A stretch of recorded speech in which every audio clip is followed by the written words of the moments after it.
everybody have one of these? I know you do. I'll bet you when you're watching this video, you're watching it on one of these, right?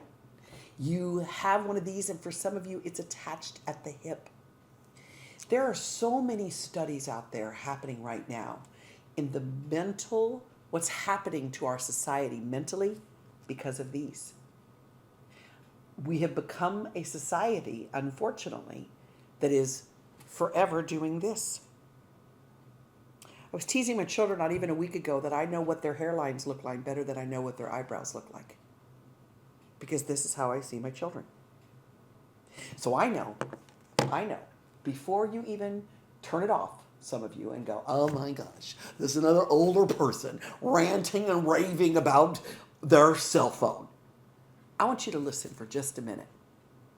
Hi, everybody. I'm Kathy Tooley, CEO of Tools for Success. I know. I grew up in a generation without cell phones, and I would never be without my cell phone now. Never.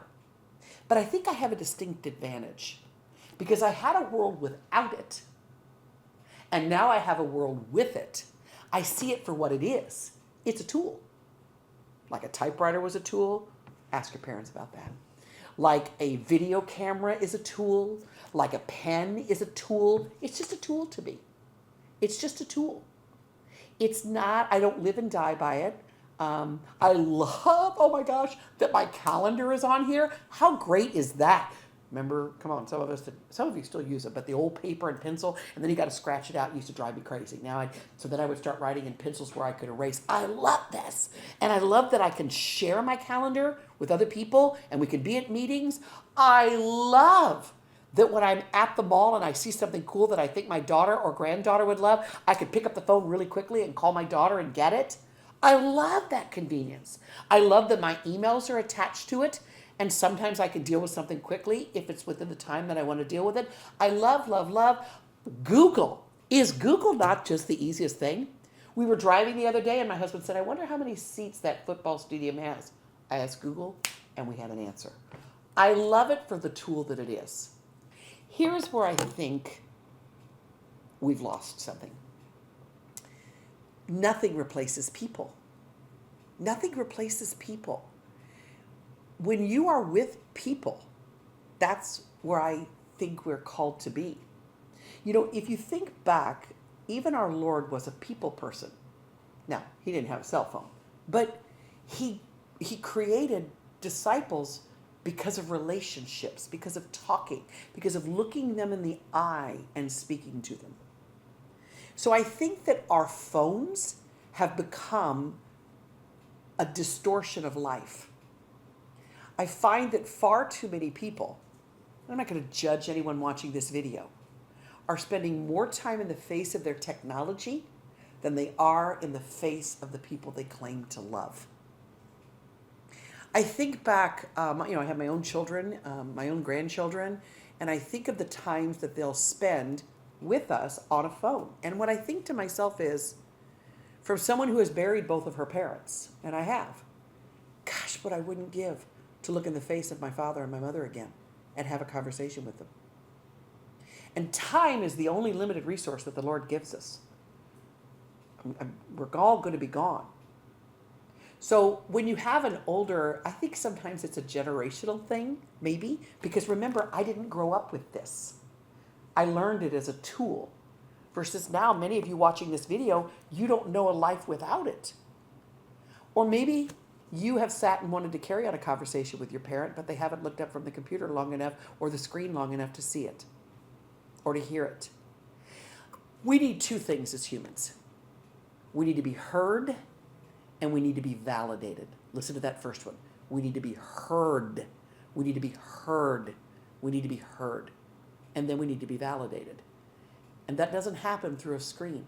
That happens human to human. And I'm making this video for one simple purpose. Is there someone in your life that's poking you and saying, hey, turn your computer off and look at me, or hey, put your phone down and look at me. Hey, why don't we talk? Why don't we play a game? Why don't we are you hearing that every now and then? That's feedback. That's feedback. And I know that we come across as an older generation. I'm there. I know who I am and I know the age that I am. But what I also know is this.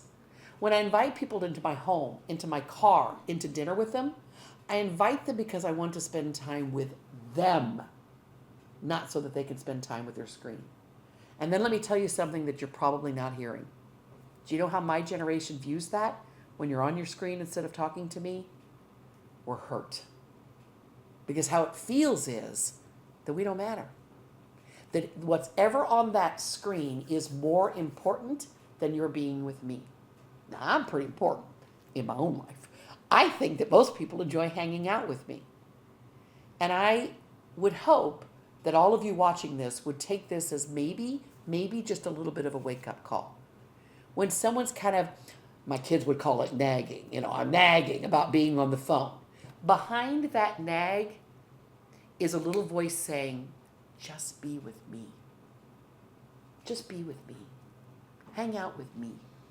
I don't want to see your TikTok video. I don't want to see your recent dog picture. I want you to be with me. Hang out with me. So here's my invitation.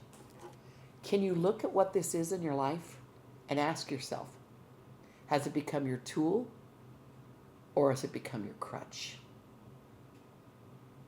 It was created to be a tool. It's an incredible tool. But if it's a crutch, my invitation is you to kick it aside and be with the people that the Lord has so blessingly put into your life. Your friends, your family, and your coworkers.